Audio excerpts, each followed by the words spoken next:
The Kingdom of the Happy Land, an ode to promised ground. Today we pull back the veil on a story buried deep in the thickets and granite peaks of the Appalachians. We speak of the years immediately following the Civil War, a time when freedom was legally won, but violently withheld. The fields of the Deep South had become a landscape of broken promises, haunted by the specter of the Black Codes and the terror of the Klan.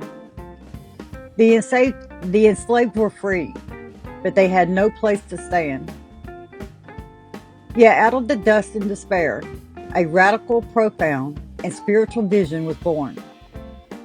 It was the audacious dream of a people who refused to accept a partial freedom. They chose not to look north, but upward.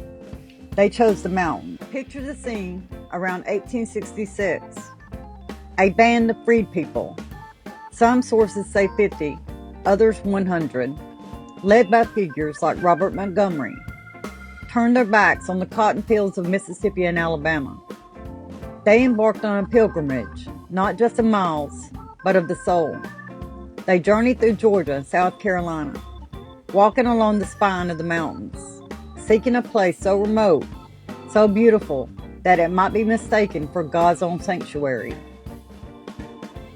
They were looking for a promised land in the Blue Ridge, a place they could call their own.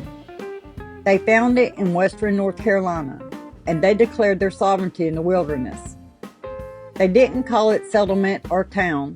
They named it the Kingdom of the Happy Land. The name itself is a testament to the magnitude of their hope. It was more than a community. It was a radical, self-governing utopia built on the highest spiritual principle, collective survival. In this kingdom, they established a genuine, powerful form of Black self-rule.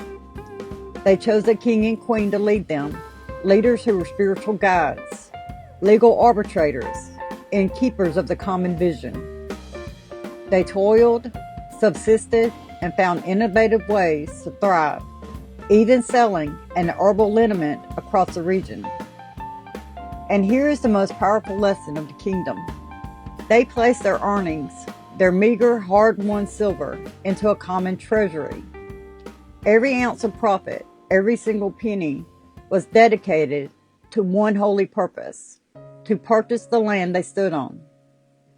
This wasn't just economics. This was a sacred pact. To own the earth beneath your feet, to have title to the soil where you buried your dead and raised your children. That was the ultimate definition of freedom in post-slavery America. They sought to root their liberty so deeply into the Appalachian granite that no law, no terror, no white fury could ever uproot it again.